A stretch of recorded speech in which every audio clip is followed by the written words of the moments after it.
failure is not an option. If you don't like having examples from private sector, specifically from P&G about toothpaste, Pampers and other things in there, then that's another chance to leave the room now, because I will give a lot of examples from kind of last 28 or 27 years experience with P&G.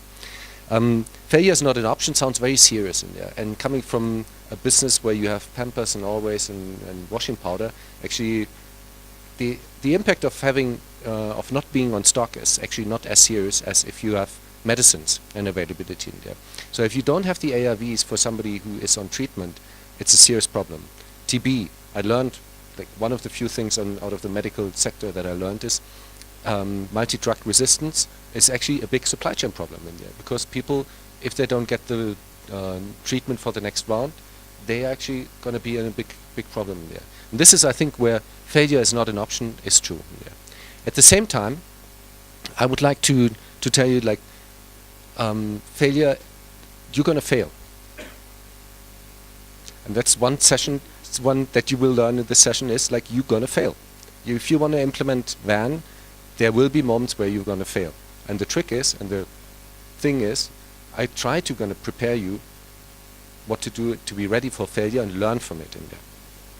And implementing a VAN is similar if you try to learn cycling on your bike, and you're going to fall down and you're going to crash and you're going to hurt yourself and you're going to get on the bike again because you have one goal. You want to learn cycling in there.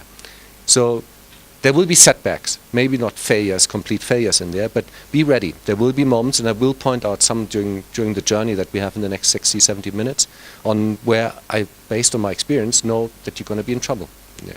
But if you're ready, you will learn from that and have it ready.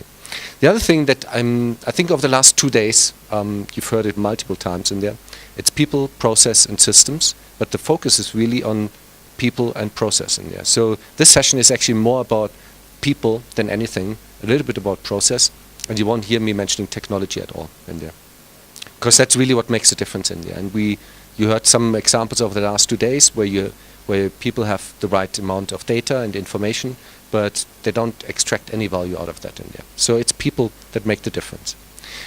There's one thing, that's my first P&G example. There's one thing that you learn from on the very first days within P&G is a sentence that P&G, if you take away our assets, like you take away our plants, production sites, warehouses, transportation, even our brands, which we are very proud of in there. If you take all that away, but you leave us our people, we're going to rebuild an organization that delivers even stronger results in there. So it's all about people.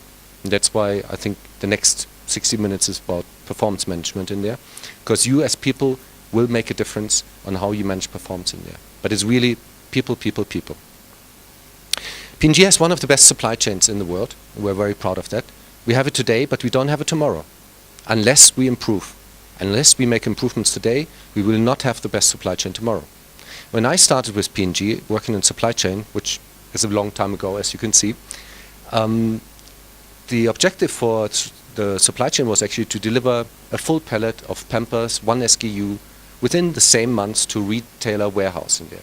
So there was no talk about kind of what does the consumer need in there, on time and whatever. Today, the task for supply chain in P&G is to deliver also Pampers, but just one specific pack, maybe in a mix in there, to a mom that lives in Ellis Lane, number 11A, second floor, at the same day. Huge difference in there. So the supply chain that was winning for P&G 10 years ago would fail miserably today. So you need to continue to improve. So another section that I'm going to talk through performance management is, once you have the data that VAN gives you, you can actually continuously improve the performance in there, and you have to. And it's the same in public health. The examples that we see or just saw from Nigeria, it's great, awesome, the improvement that you see. But kind of you need to refine the measurement when you look at kind of how many LGAs were out of stock during the months. Well, you want to have them at every minute, every day for your consumers to have medicines available in there. So you need to continue to improve. So in the end, it's all about people, people, people. If you click to the next slide. And I think we skipped the video. Normally I have a short video. Who knows Alice in Wonderland? Great, wow. Anybody remembering this scene, this particular scene here? Yo, even better. Stu, would you mind?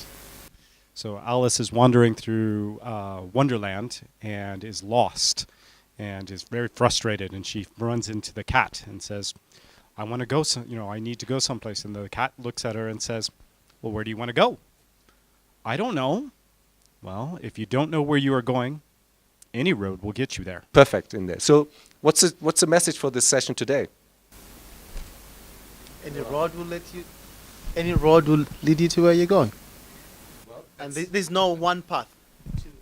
That would be one way to look at it, but I think the trick here is You need to see where you're going. You need to have exactly. You need to you need to have a goal.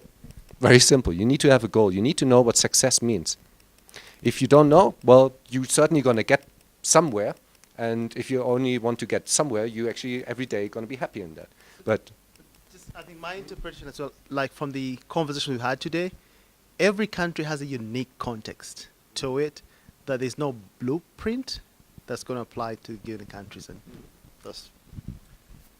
I think you're right. I think the implementation of WAN in the end is going to be different depending on the circumstances and complexity that you have in there. But I'm also, again, another P&G example. If we operate in most of the countries in the world in there, and taking Africa with 53, 54 countries, P&G implements one WAN in all countries in there because we don't have the capacity to do one for Rwanda, one for Mali, and one for Malawi. Doesn't work for us. So the blueprint is the same for everyone, but you need to adoption to, and maybe that covers your point, Noah, in there. But I think absolutely right. So if you don't have a goal, if you don't know where to go, well, you can't measure your success in there. Very simple. The other point I want to make is supply chain is not a purpose on its own. And I think we heard that mentioned this morning as well. So the objective for us is, if you're working in supply chain, is not to build the best supply chain. It's to build the supply chain that best supports the goal of your organization. If the organization aims to eradicate a disease, your supply chain needs to support that. And you need to understand what it means to do that in there. And that's also very important to remember. And you will see a few examples coming through that. So what is performance management? On the left side, you see the questions that you would normally ask yourself if you know where to go, and how do you get there? Where are you today? You need data to do that, and that's the link to the WAN. To answer those questions, you need data. You need data to be able to answer where you are today and where to get. The other one on here, P&G example, all organizations are perfectly designed to deliver the results that you get today. So if you walk into an organization, public health in Tanzania, and you don't like the results on availability of medicines at the health post, well, the way to improve it is you need to make change in there. And you need to change elements of your supply chain in there. And I will talk to you later on what are those elements and what are you able to change or should change, and how do you find how to measure those impacts in there. But it's very important if you want to make an improvement in performance, you need to change design elements of your system in there to make them change. Now, the next slide describes what? You're a very interactive group, so kind of anybody looks at the slide and says, I got it. Any idea? If not, I help you. There are two circles. If you have a successful organization, you want to make sure that kind of the objectives of your organization, like public health chain, public health care in the country, the goals and success matches with what you as an individual want to achieve. If you have an organization where there's a perfect match and perfect overlap of both of these circles in there, so my success means my organization is successful in there, then you're going to have great success and you move on in there. If there's no overlap, kind of your organization will feel strong about what they achieve without having success as an organization in there. And the example from P&G is over the last 10 years, P&G didn't actually deliver what we expected to deliver in there. So we had growth rates of like 1-2%. We aimed for 4 to 6%, clearly off, big time. So an annual meeting where you bring in all country managers, it was shared like, look, we again missed our goals, only 1 to 2%. But this year we have a special thing. Next to your seat, there's a button that you can push. Nobody will see which button you push, but tell us whether your organization succeeded this year in there. What was the result? everyone succeeded. Everyone said like, well, I'm great. I delivered my organization. We are on target, Bolam. So the overlap between both bubbles was zero in there. Because everybody felt like, well, I did my job. The total company didn't deliver. Something's wrong here. So it was clearly an element where you could say, we need to go back to the drawing board and we need to redesign kind of how we measure performance of individual organizations that need to contribute to the total results of the company in there. Because if I feel I'm okay and and everybody else does, and the total company doesn't, then something's wrong. The message is like, my success needs to equal with the organization's success in there. My performance needs to equal with the company performance. And that's a difficult thing to set up in your organization in there. So how do you make sure that somebody who works at the service delivery point, at the last mile, his contribution is clear that it delivers to the overall objective and target of the country in there. If you make that match, you're on the right way in doing that. So I hope by now you understand why in the middle of this whole building there's a team with 8 people working together in there. Because it's all about people in there. So when you look at performance management, we put this house together. It starts with the foundation. Like you would never start with the roof, you always start with the foundation. So, got a little task for you. Definition of success and goal. Take 2 minutes for yourself, write down what's the success, how do you define success for the organization that you work in today? What does success mean for that organization? Who wants to go first? Just mention which organization and then... Sure.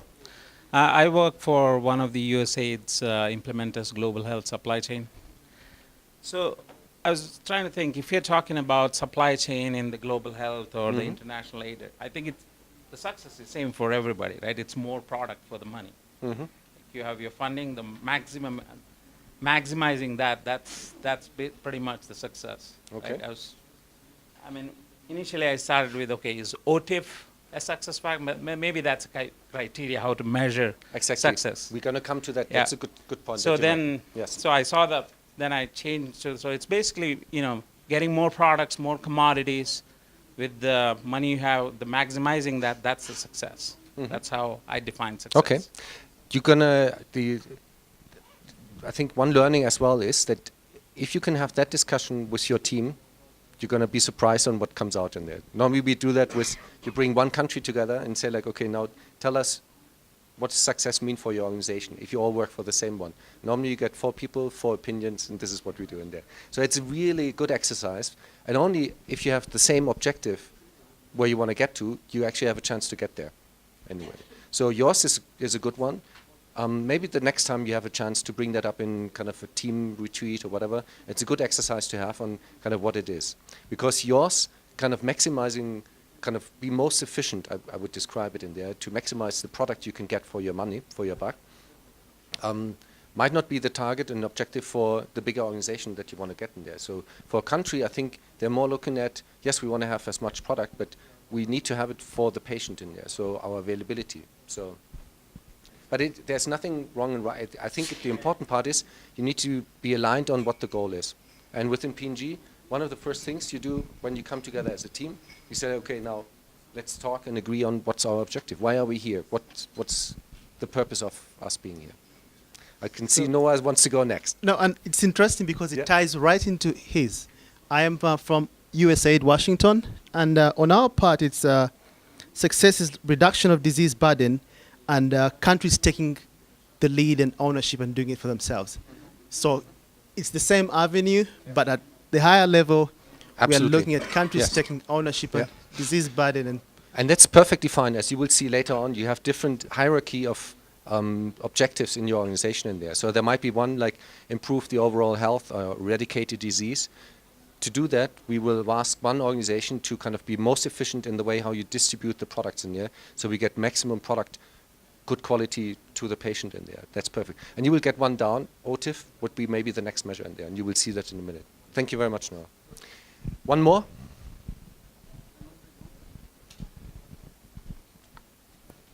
Then we do 2. Yeah. Yep. Thank you. Organization? I'm Job Pap Moussa from Intra Health Senegal. So we're working in a project related to public health supply chain, aim to deliver health commodities in all health facilities around the country. And related to that, I think that the success of our public health supply chain will be done when this public health supply chain gets the maturity to deliver all goods needed by health workers at all levels to properly take in charge all diseases at national level. That's why I think that will be our successes. Okay. Very, very good. And I can, since I'm working a lot with Senegal, I can see that very well fitting to kind of the objective, and it's a good one. Stu? So, Stu, I'm independent consultant, so I get to work with some various countries. For me, I look at it as right medicine, right dosage, right time. If our goal is to, in a public health entity, is to change or improve the lives of people, it may take them 2 or 3 days to get to that edge location. And if we don't have the right medicine at the right time, we've lost that opportunity to improve their lives. So that's where I ground my metrics, is at the end location. That's where we have the most potential and the most power. 100%. Very good. Yeah. And I think it's a very powerful point to kind of look at kind of what impact you want to make in there. And it's important to look at kind of the interface where your supply chain kind of meets the needs in there. And a story that again, coming from P&G, over years, companies like P&G, but also Nestle, Unilever, and others, measured their success internally. So we measured ourselves on, did we send the truck on time, and was it complete with the order in there? Reality was that when people placed orders with us, we told them, look, this product we're out of stock, but we have it back next week. So don't place an order, because you won't get it anyway.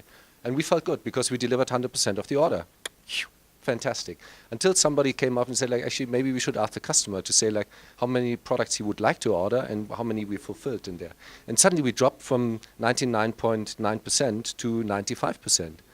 Big disaster. Everybody's scorecard red, bonus dropping down like nothing. Wow. But and it took us years to actually move from 95 back to not 99, but to 97, 98% in there. But it's exactly to that point in there. What matters in the end is whether your customer or consumer gets the product in there. And you can only know that if you ask the person who receives in there. Similar like the example I said where Mike and us, myself patting each other's back and said, like, well, great training. And everybody walked out and oh, God, not again in there. So that's an important, very important element. The next one, once you, oh no, click one more. Normally we have a video here. Maybe some know that from other trainings that you've seen in there, but when you see, I'm sure, Stu, you've seen that in your period in there. It's an example of when you see in the sky a bird formation like this one from geese in there.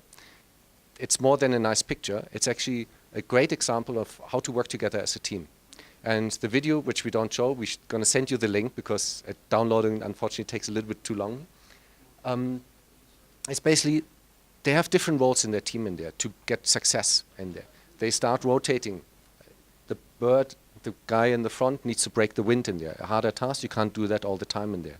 If somebody is weaker or injured, they don't go down to the ground, not just on their own and left the group. There's somebody else coming with them. So when they recover, they fly back and catch up again with the support of somebody else in there.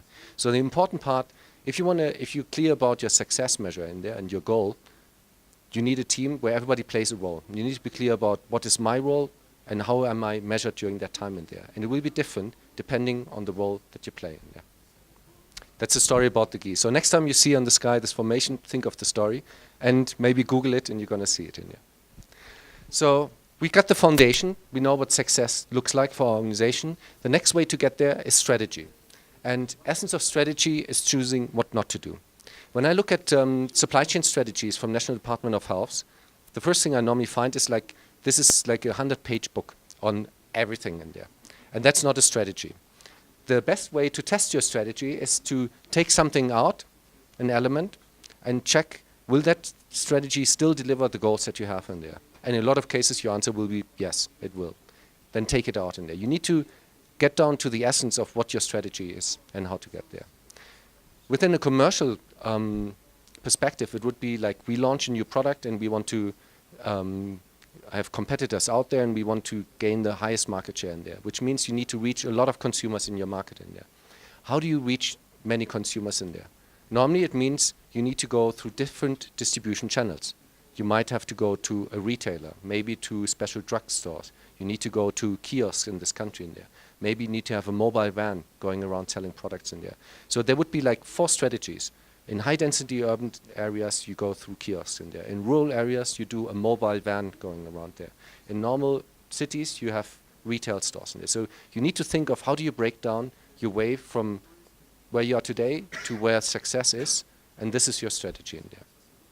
Now, the example from public health would be, and Stephen is the expert on that one, you can correct me if I'm wrong. Can you click to the next?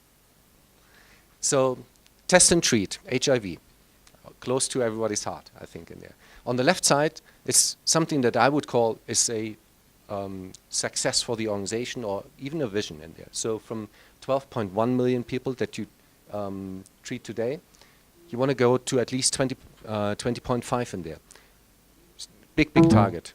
If you recall the commercial example that I just shared, launching a product, it's actually not very different in there. You want to increase the population that you can reach in there. How do you do that? Well, first, test and treat. It gives you 90-90-90 goals in there. So you define really where you want to be. So 90-90-90 is the strategy for test and treat in there. And on the right side, you see this broken down to kind of what are the priorities? What are the different ways to get in there? So from the commercial point of view, the example was like you need to reach people in rural areas. You need to reach people in high density areas, in normal cities. Young people, old people. You need to segment and understand the market and the patients that you want to reach. And this is how you break down kind of the areas in there. And that's your strategy. So important for the strategy, it needs to be a way to get you from where you are today to the point where success is. And it needs to be reduced to a level that you can, that really delivers the success and nothing else in there. The second example is on Ebola. And the message here is your supply chain needs to be resilient. It needs to be ready to cope with things which are unexpected happening in there. Nobody expected Ebola at the time to happen. And a lot of countries failed actually to respond well to Ebola in there. So your strategy also needs to have an element of resilience and buffer to respond to unexpected things that you haven't forecasted in there. My question is, in the private sector, it's very clear that you've given the 4 methods that would be used. When do you innovate or decide that this we can try drones, for example? When do you make a decision on something out of the box? Because a lot of the van things are out of the box. So, is strategy, does it have to be out of the box, or the tried and tested can form the base? I mean, just thinking on how do you go about that? Very good question, Anthony. Thank you. It's basically following the same model here, where you need to be clear about what's the business objective, what's the overall success that you need to have in there. And you need to test your strategy. If you execute your strategy that you have in front of yourself or built, will it deliver the success goal in there? And you might be in a situation where you say like, well, it will not. And to reach consumers, or let's take public health in Lesotho in South Africa, which is a very mountainous area, we might actually use drones in there. That's something I talked with Gavin maybe as the next project in there, because it's so difficult to get there that if you want to reach your target, you need to have another leg of strategy in there, which is like hard to reach areas. And that could be the drone decision in there. Of course, you will do an economical check, a pilot and test if you want to do that. But kind of the process that I'm just trying to describe here should lead you to a point where you say like, well, actually we don't have an execution plan for that strategy. And if you see that gap, then you need to go maybe to an outside group and say like, well, what would be brainstorming ideas? What's out of the box thinking in there? What could be new ways in there in doing that? So you identify the gap. You don't fail fast. You identify it. Ideally, that's like, you're going to fail. Thanks for making that example. And we have a lot of examples in P&G where we fail, where we launched a new hair care program for ethnic hair in Africa in there. Fantastic product, great brand, put it into retail stores, and well, we didn't sell. We only sold like 1-2% of what we expected. went back and said, well, what's wrong in our strategy? Well, ethnic hair is actually sold on hair salons. Nobody goes, or very few people buy it at ShopRite, Pick and Pay, big stores in there.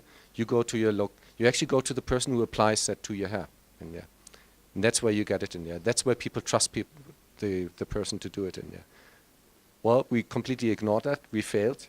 We got back to the drawing board. So we need to build a program that delivers products through the hair salon business in there. Noah. I had a question to supposed to be coming towards the end, but it ties right into this. From the private sector, and I'm glad you guys are doing this, you're very responsive to your customers. You kind of, because they might go to your competitors, so you do everything to innovate. But in global health, we tend to see most of our customers are voiceless people, kind of forgotten people, and they just take what the government has put on their plate.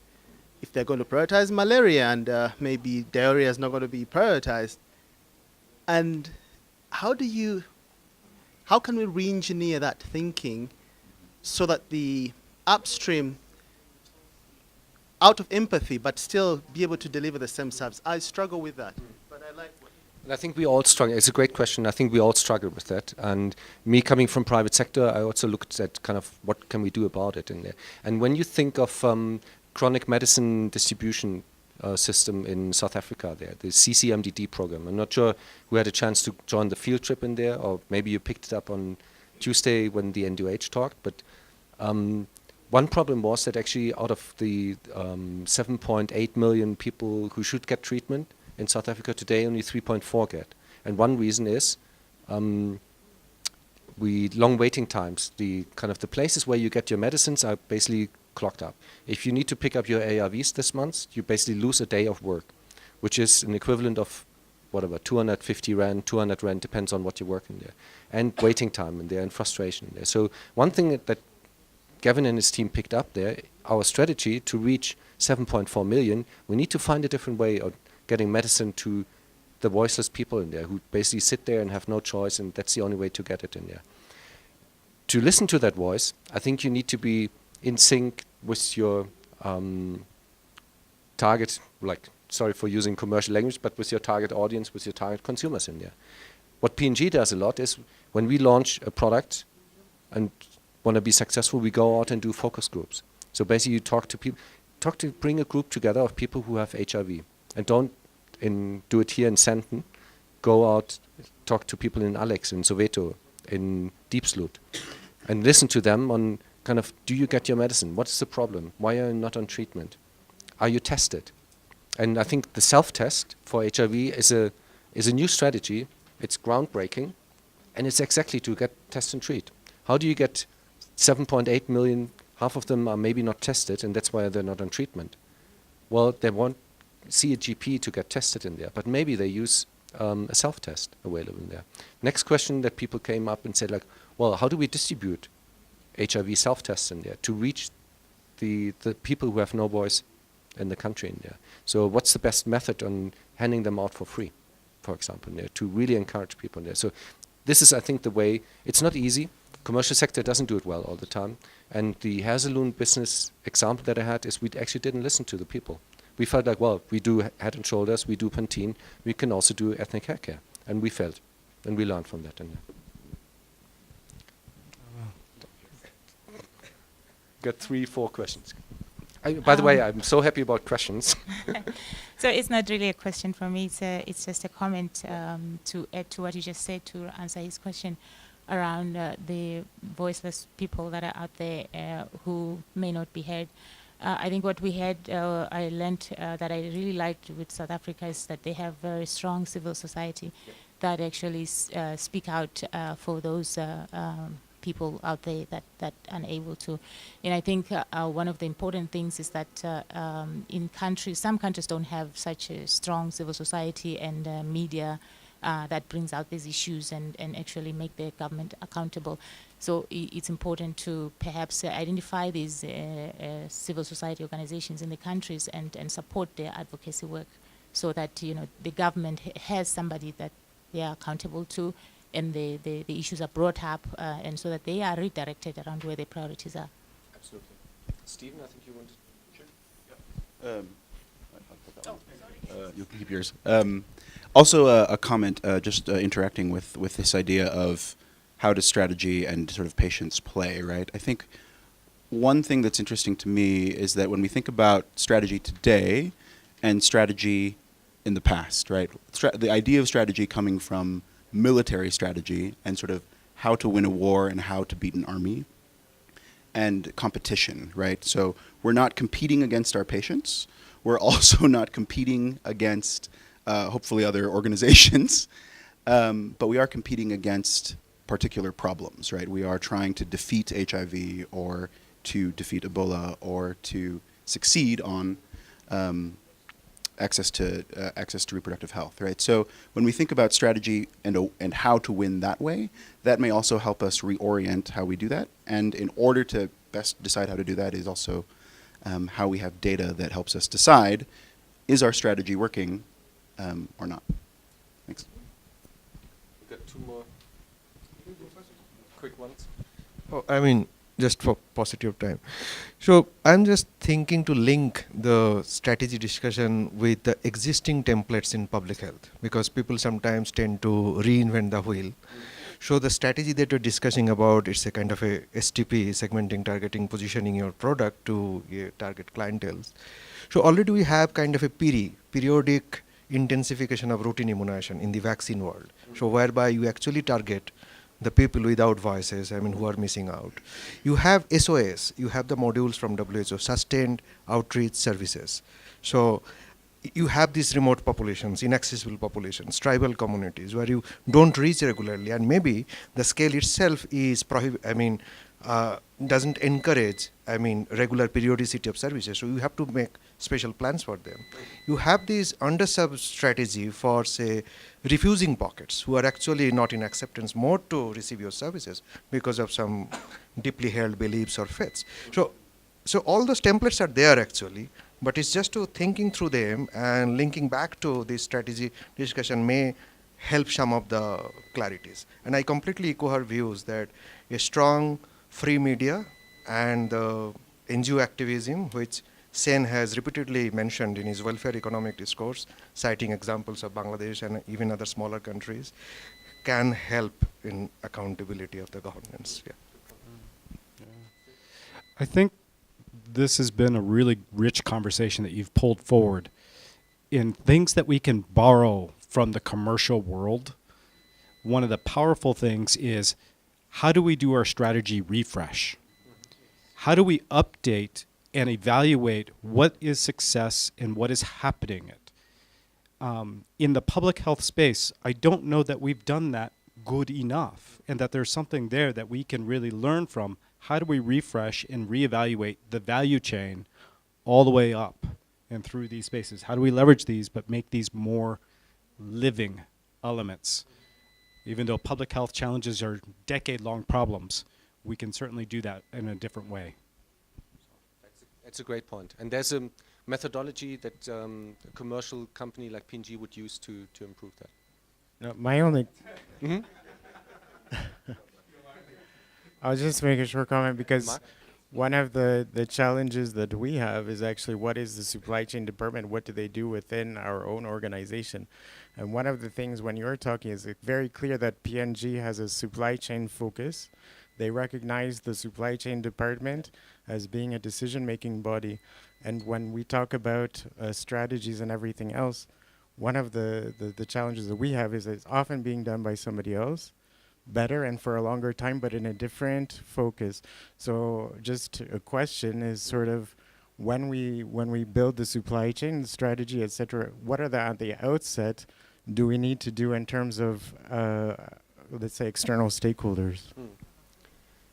Just a very brief answer. I'm not sure I can answer it in full, but we can talk afterwards. What P&G, what we did a while ago, and like 20 years ago, supply chain didn't exist in P&G in there. So it's all developed and been a journey in there.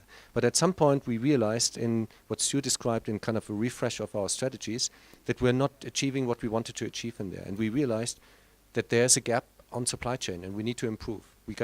We were world masters together with Toyota and manufacturing in there. Great process, no loss, no nothing. But from the plant to where the product needs to be, actually, we didn't really know what's going on very similar where public health is today. Yeah.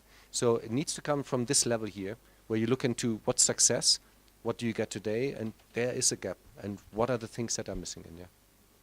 So it's a brief answer. We couldn't talk later a little bit. I think we're starting to run out of time. So let me rush a little bit quicker through some of the next slides.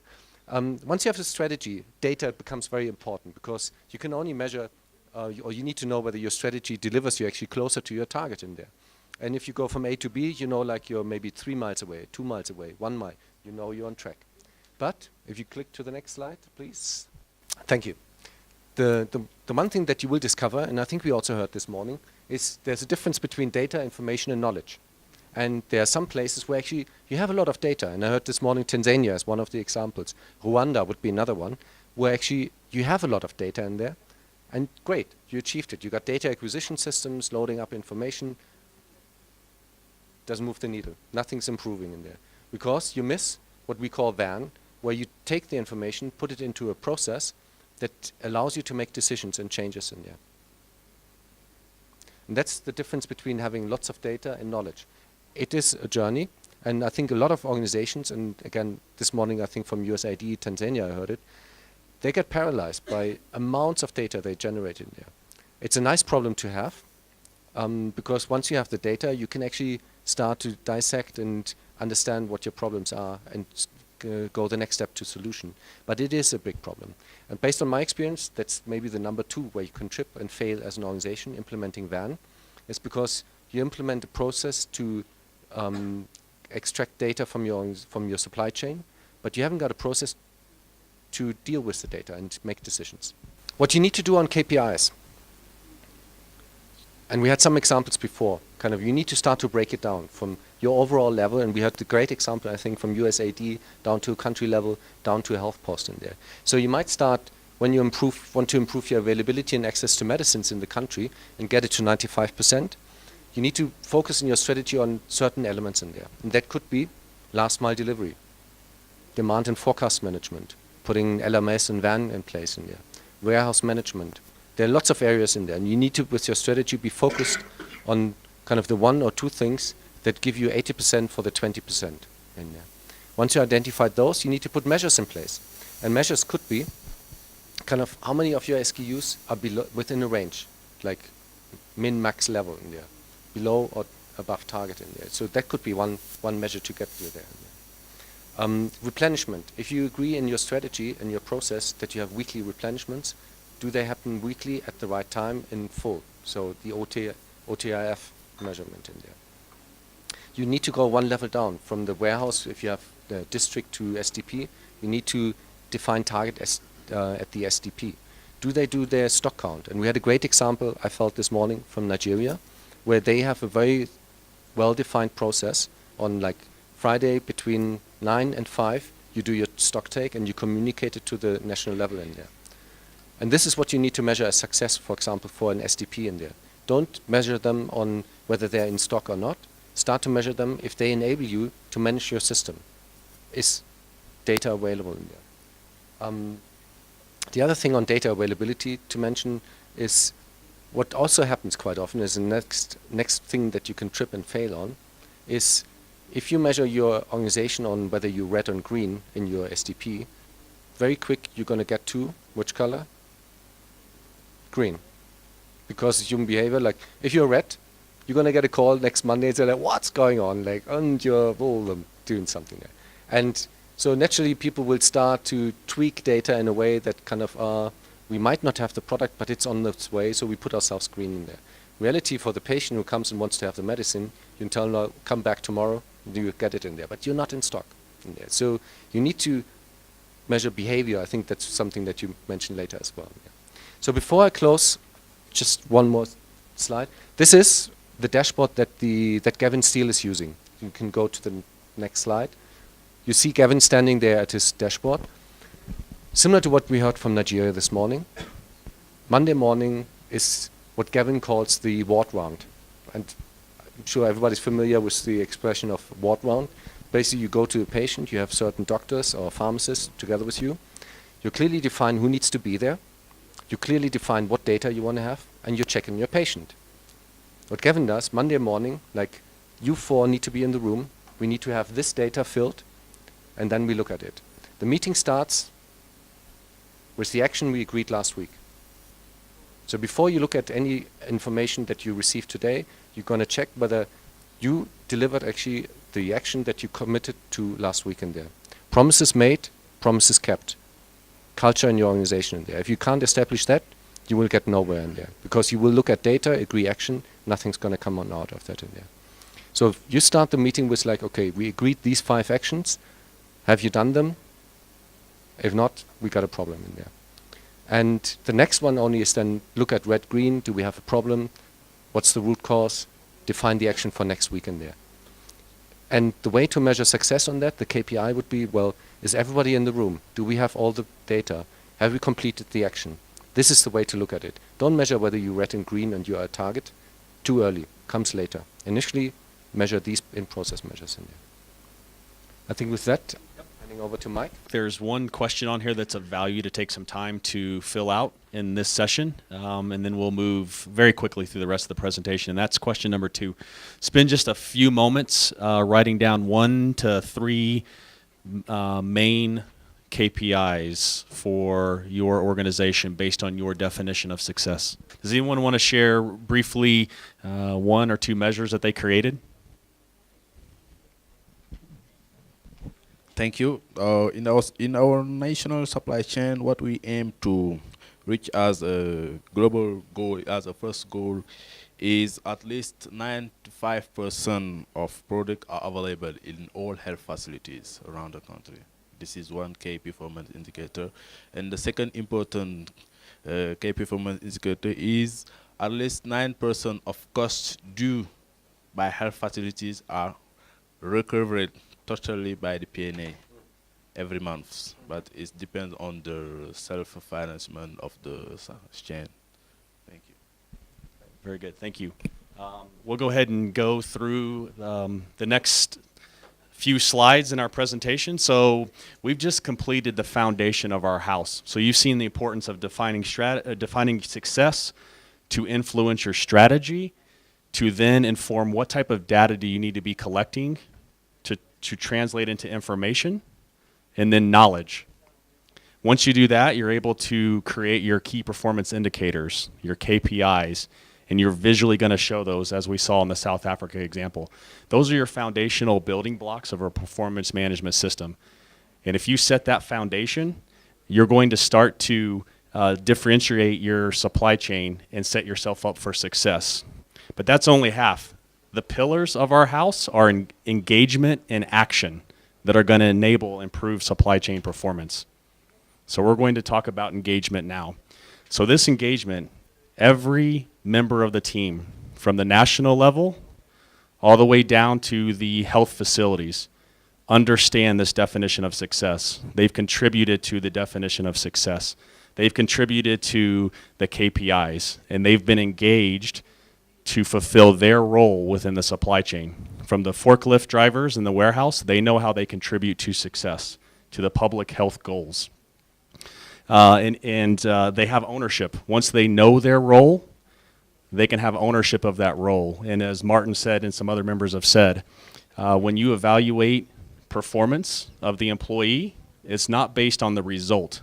It's not based on, did we not achieve our availability percentage? It's, did I submit the data that I was charged to submit? Did I follow my SOPs? Did I do what I was asked to do?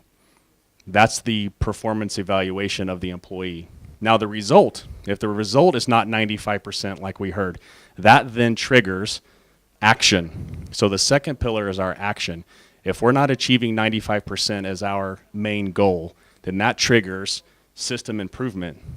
By show of hands, how many people joined the Lean Tools seminar?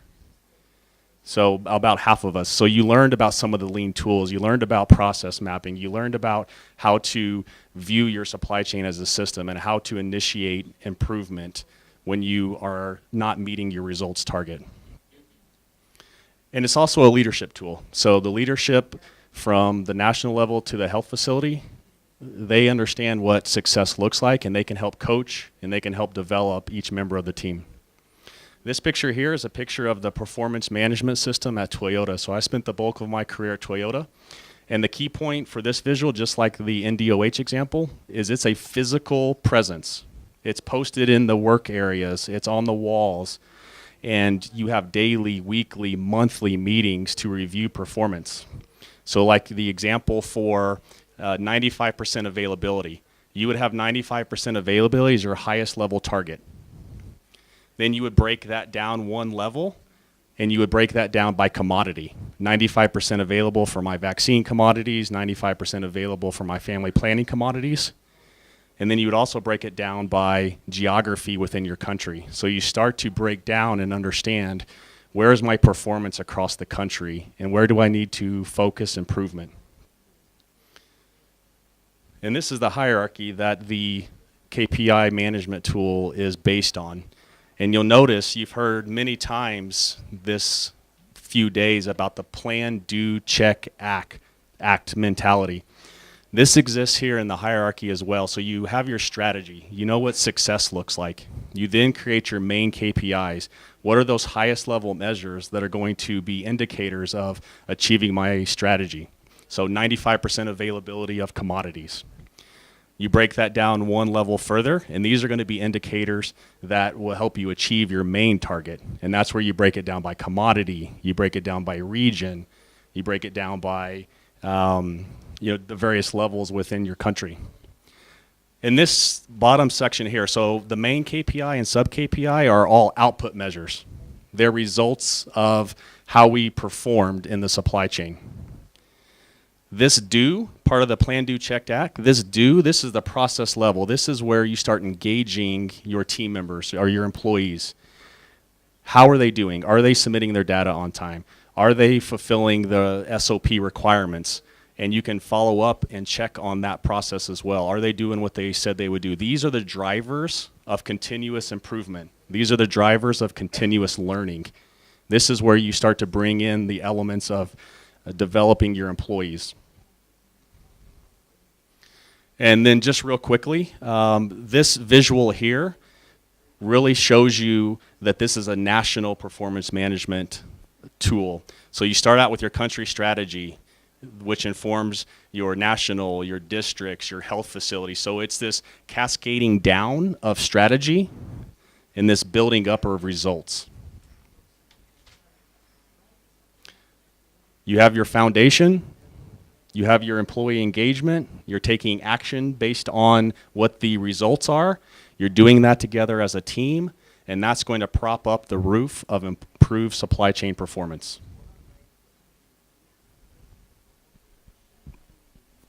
Quick question here.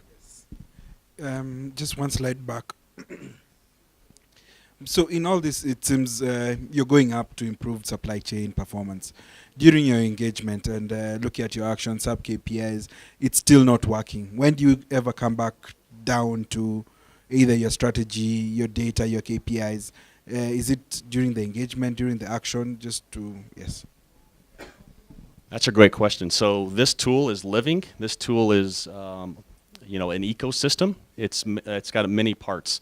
So as many times as you need to reflect back, that's how often you reflect back. Now, your strategy, right? You don't want to go back to your strategy and your definition of success if it's not working, right? You want to give that time. It's not going to work right from the start. So you want to be able to have definition of success, and it's going to be hard. You should be challenging yourself, right? I think we had a question from someone in the group about how do we challenge ourselves? How do we set stretch goals, right? You want this to be hard. You want your strategy to be hard, and give it time. Make sure you're taking the action and the engagement to understand why it's not happening. Let's say your target's 95% and you just can't break through the ceiling of 80%. Bring in experts, bring in subject matter experts to help you use tools to take action to better understand why you're not able to hit those performance measures. Utilize the Africa Resource Center to help you understand and develop an action plan before you just go and change the targets.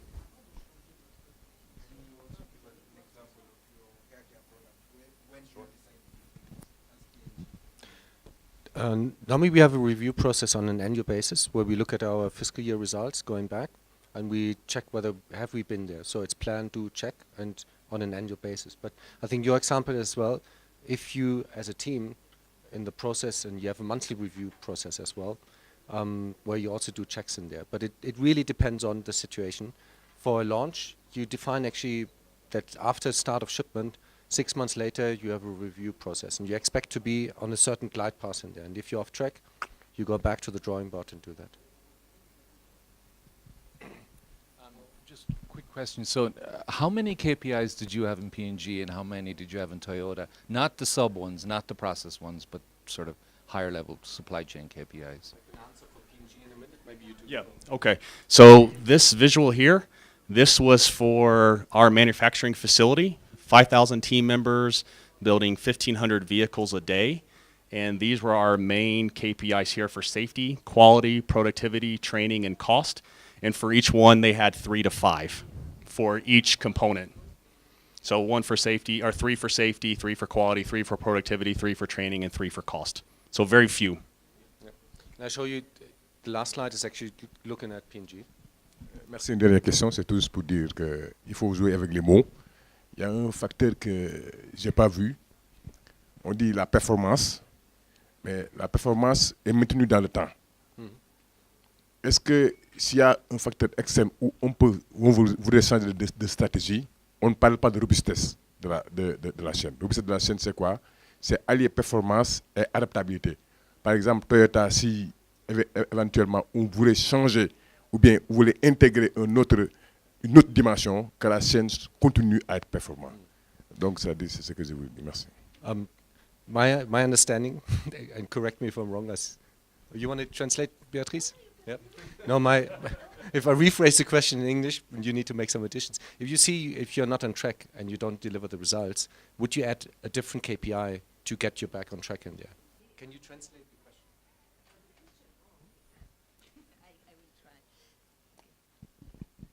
All right. I thought we could play on word sometimes, and I see there are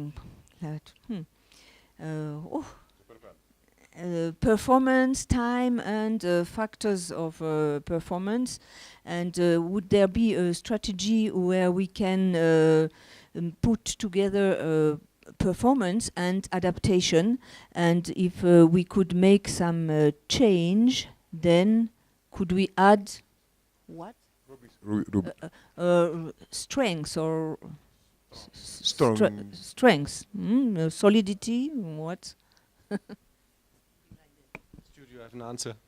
I don't have answers, but I think if I were to rephrase it a little bit, it is when should we add to our KPIs? And I think that you put a KPI in place and you hold yourself to it because you want to grow into it. It is to drive you to that greater future. You also need to have a caution about your stretch goals, because when you first implement a KPI, a stretch goal could be misinterpreted and used to judge people. So you have to build trust that in those first couple of issues as you're going in, that your KPIs will likely be short and you must grow into them. And so when you set a path towards your first set of KPIs, keep to it for at least 2 generations, whatever that time cycle is. Keep to it so that you can then go back and adjust. This is my experience. Yeah. And the other addition, Dr. Lamtoro, I would like to make is you could also, over time in your journey, you might add different KPIs in there. So what is right as a KPI in the beginning might not be the right in a year from now and 2 years from now. So to my earlier example, initially I think you need to measure whether you get the data on time and the quality of data is good. After some time you can take that away. It will happen in there. You need to go to the next level in there. And so you need to adjust also your KPI systems to where you want to get to. A few more. Ruth? Is it Mike? So I think one of the things that you're looking at when you're setting up your KPIs is that there are certain assumptions that you have that will either facilitate and maybe sometimes there are some risks that you need to kind of like assess and make sure that you have ways to manage them. But if sometimes some of these assumptions can have a big impact if they go the different direction. Like, for example, if you expected that, the government will have a certain budget to do ABC, and then suddenly that budget isn't there, then you may not be, you already have to adjust either your timeline or adjust the KPI is what I think, to adapt to reality. Yeah, it's a good point in there. And in a resource-constrained environment, which I think we're all living in, and you need to face reality, you put out a time pass on, kind of glide path on how you want to improve your KPI. To your point, you need to give it some time to see the improvement that you expect to have there. You will not see a vertical jump in there. If you see that, well, you have a too low target in most cases in there, or you measure the wrong thing in there. So yes, you need to give it time, and you might actually adjust kind of your timeline that you give yourself to the budget and resources that you have in there. And you need to be realistic, because you can create a lot of motivation with targets, and you saw the soccer league thing that Nigeria presented this morning. When we talked the last 2 days, like, well, we're not private sector, so we can't pay bonuses to our people in there. That doesn't happen in there. Well, human behavior is like you put everybody into a league. If you deliver your data on that time, the Premier League in there, people will aspire to that in there. So it's not just about money, it's about kind of how do you motivate in there. But if you set your targets too high at the beginning and you constantly fail, people will get frustrated in there. So you need to have some early successes and wins. Now we're really starting, do you have a point? I was just going to say real quick, when you're at this process level and you're driving action and that happens and you have some dip due to a financial constraint, you note that, right? You meet at this board daily, weekly, monthly. You say the reason we had this degradation in performance was because we had low money, and here's what we're going to do about it. If you can do something, and then here's our new glide path to ideally get back at target, or maybe it has to flatline back out, and for that season, you weren't able to hit your goal because of financial reasons. And then you work on that. Yeah. Let's go through the next slides, and we're still going to be around until, I think, 4 or 5 o'clock. I'm not leaving 4:30 to the airport, so I'm still here a few minutes later because I'm living around the corner.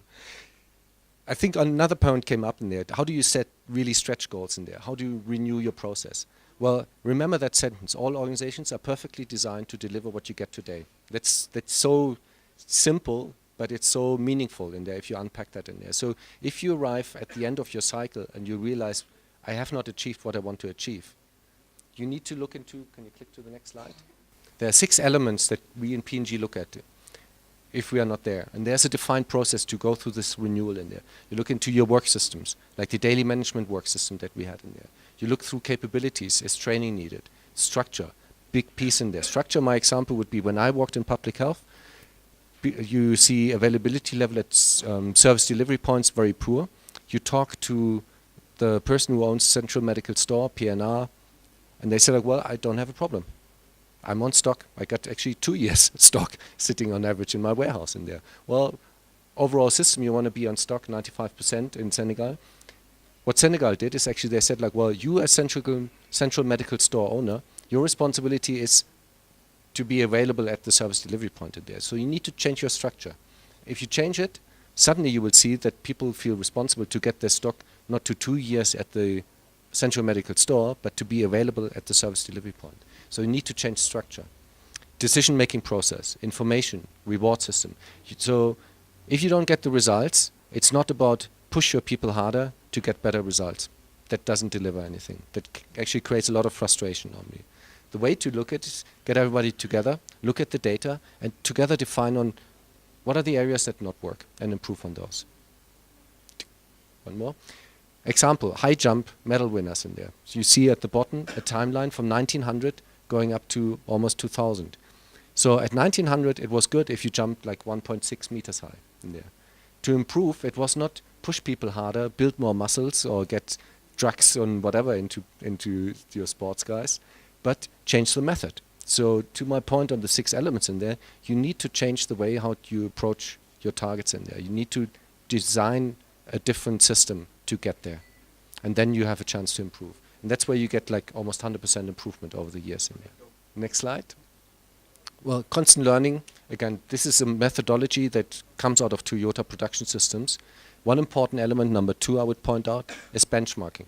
Once you have data, a van enables you actually to compare yourself within and outside of your organization. And that's so powerful. And this is a great motivator if you do it right with your organization in there. Let's skip this one, just go to exactly this one. When we earlier talked on how many KPIs do we have in P&G, this is how P&G measures success at a global level. $65 million, $1 billion turnover company, this is how you measure. Operating total shareholder. We measure ourselves on what our stock price does and how many dividends we pay. That's all you want to do. If you put money into P&G, that's all you want to have. You want to have a return on your investment. You buy a share, $90, you get so many dividends, and the share price increases by that. Now, how can I improve the result of my organization if I'm a lift truck driver? Well, we start to break it down into kind of, we want to improve profit, we have a better cash flow. To improve profit, you need to have growth, better service. Service is actually, I as a lift truck driver can improve in there. How well do I pick the products that need to go to my customers in there? So you need to break it down from like a global level system down to the individual. And it's not about the number of KPIs, it's more that every individual in his organization, in his role, has a target that delivers to the overall goal. So if this is something that you can take away from the session today, I accomplished my mission in there. Sorry we overran time, eat into your break in there, but it was a great discussion. I really enjoyed it. And actually, if I could, I would give you all a copy of this coupon to win a raffle in there, but I only got one in there. Thank you very much for your patience.